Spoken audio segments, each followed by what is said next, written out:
você acredita que na caminhada para o sucesso, identificar o que realmente te faz feliz, faz sentido? Uma das coisas principais para mim da jornada da conquista é que a gente mira o propósito como se fosse o final da jornada, né? Como se fosse aquela coisa, aquele objetivo lá no fim. E eu acho que se a gente está mirando a felicidade ou conquistar aquele sentimento de completude somente no final da jornada, provavelmente aquele objetivo final não é o nosso objetivo verdadeiro ou o que a gente precisa seguir, né? A gente precisa sentir o desejo de conquistar, mas também o prazer das pequenas conquistas no meio da jornada. Então, para mim, retornar para cá é saber que por mais que eu não esteja no meu objetivo final ainda, toda aquela jornada para mim está sendo prazerosa. A sorte acompanha os audazes, tá certo, né?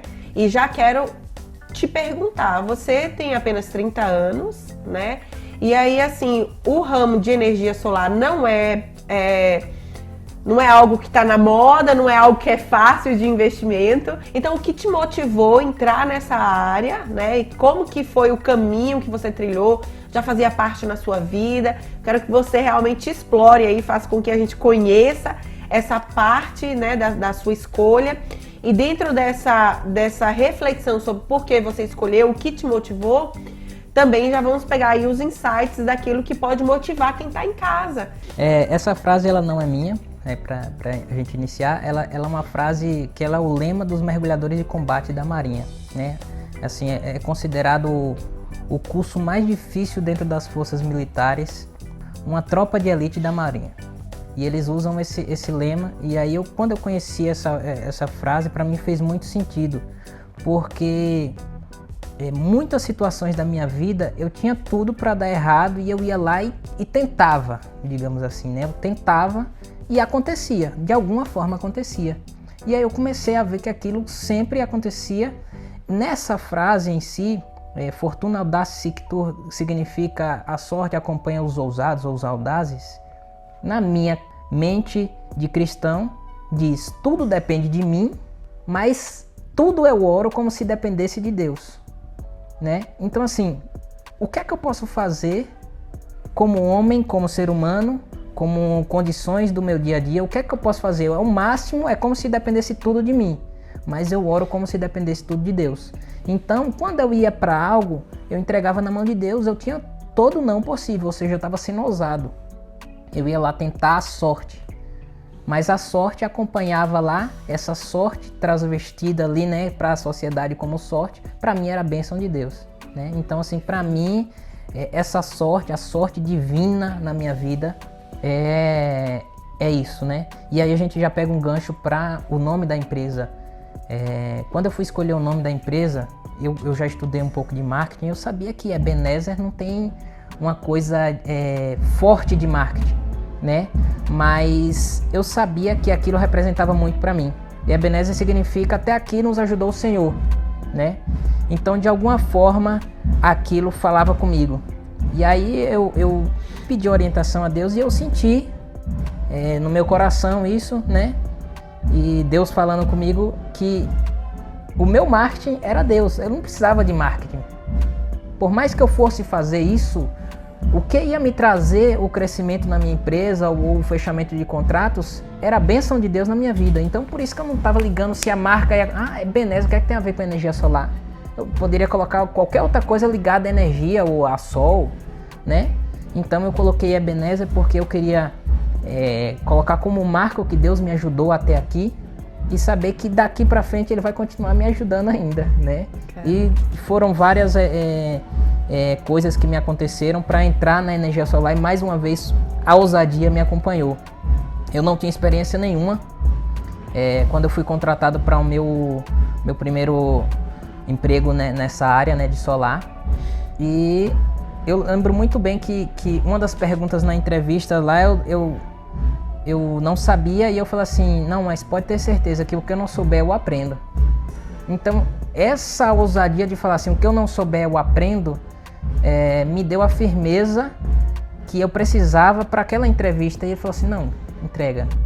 E aí eu lembro que eu entrei para assumir uma obra e acabou que eu assumi 3 obras, né? E o meu superior, ele ficava em Fortaleza. Então, na Bahia, da minha empresa, só tinha eu, né? Assim, de cargo de gerência. Então, foi a ousadia entrar em um setor novo, aprender tudo, ler normas, ler projeto, saber como tratar um colaborador, né? Ter jogo de cintura para a situação logística de alguma coisa. Então, assim, foi realmente uma ousadia, porque eu não tinha expertise nisso, né? Mas eu acredito que a força de vontade, a humildade e a ousadia não quer dizer arrogância, né? A gente tem que deixar isso muito claro. Nem audácia, né? Que as pessoas confundem muito, né? Acho que quando a gente fala, você é audacioso, acho que é negativo, né? Então, assim, a coragem mesmo de querer fazer, e a ousadia tá também na humildade, né? Sim. De você chegar para alguém e falar assim, não, sim, o que é que você pode me ensinar? Eu quero aprender mais. Eu não sei, né? Mas eu posso aprender. Então, acho que isso assim, me acompanhou bem forte nisso. E assim, foi a oportunidade que Deus levantou para mim para entrar nessa área, né? Que eu não tinha olhos para isso. E aí acabou que, por eu ser o único na parte da gerência ali da empresa que eu estava, na frente dessas 3 obras, acabou que eu peguei muita experiência, desde da parte da construção até a parte da elétrica mesmo, que era mais minha área por causa da eletromecânica. Então acabou que eu peguei várias experiências de gestão, de coisa, e eu comecei a ver demandas, porque as pessoas vinham, tu trabalha com energia solar, como é que é para colocar energia lá em casa? Tal? E às vezes eu não tinha aquela resposta na hora, e aí eu comecei a estudar e ver que tinha demanda, né? E aí veio também a questão do meu referencial, né? Assim, quem é Daniel? É filho de não sei quem, né? Ou então, não, ele trabalha na empresa tal, era uma multinacional italiana, né? Então, assim, passava autoridade. E querendo ou não, toda vez que alguém passava na estrada, que via aquela usina ali próximo de América Dourada, falava, não, Daniel trabalhou aí na construção disso, foi gerente dessa obra. Então, quando ia para residência, para comercial, a pessoa sentia confiança porque sabia que não era uma pessoa que estava começando hoje, né? E liderou, querendo ou não, obras bem maiores do que uma instalação de uma casa, então passava confiança. Perfeito. Então, no decorrer da minha trajetória, eu acabei voltando para Goiânia nesse meio tempo, terminei a graduação e logo que eu terminei a graduação, eu recebi outra proposta aqui em Morro do Chapéu para construir alguns parques aqui em Morro. E aí me deu mais autoridade ainda na área. E aí quando terminou essas obras, eu já estava decidido que eu não queria mais sair do morro, né? Eu não queria ir para fora. E aí eu falei, não, agora é a hora de fazer algo aqui. E aí eu vi essa demanda reprimida ali, né? De ter alguém daqui, né? Ter alguém que eu possa... se der algum problema, eu ir na casa e conversar, sabe, aquele corpo a corpo, não é simplesmente instalar e é uma empresa de outra cidade, sabe, assim, essa afinidade de falar assim, Daniel é quem? Essa empresa é de quem? Conhecer o pai, conhecer o irmão, conhecer um tio, é outra coisa, sabe?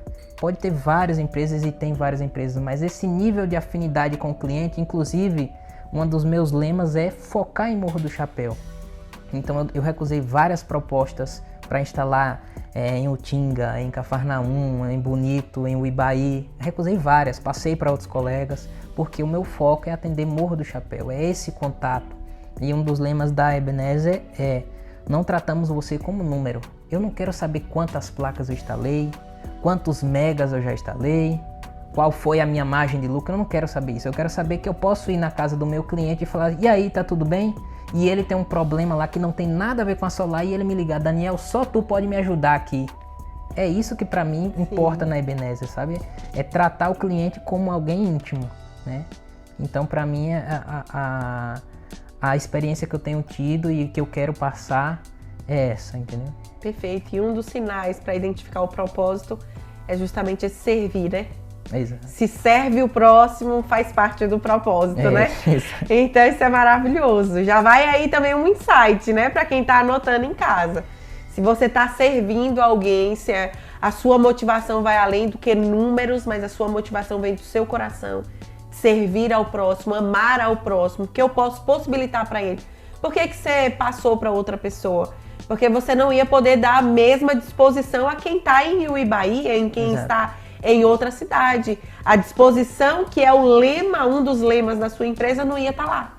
Então não fazia sentido para você. Isso só quem realmente identifica propósito que dispensa. Dificilmente vão fazer isso, né? Então tá aí. Mais um insight de Daniel pra gente. A gente diz que o propósito é quando você encontra o elo entre o que você tem de bom, os seus dons, as suas habilidades, com o que o mundo precisa, né? Então, geralmente o propósito é a união desses dois mundos, né? O que precisa com o que você tem para oferecer, não simplesmente oferecer de qualquer forma, mas o que você oferece da melhor forma e você é melhor do que várias pessoas. Não estou dizendo que a minha empresa é a melhor, mas talvez o meu atendimento, a forma que eu faço, muitos não têm. Por quê? Porque ele só quer a instalação, só quer o número, né? E aí a gente traz esse propósito. Obviamente eu instalo muito menos do que diversas empresas e eu não tenho ego nenhum com isso. De falar assim, meu Deus do céu, esse mês aqui eu não fiz tantas não tem, olha, Nadiana, eu te falo com a maior clareza do mundo aqui. Eu sinto muito mais prazer em alguém me ligar depois e falar assim, rapaz, foi a melhor coisa que eu fiz, eu devia ter feito antes. É muito melhor eu ter esse feedback do que simplesmente sair acumulando números, né?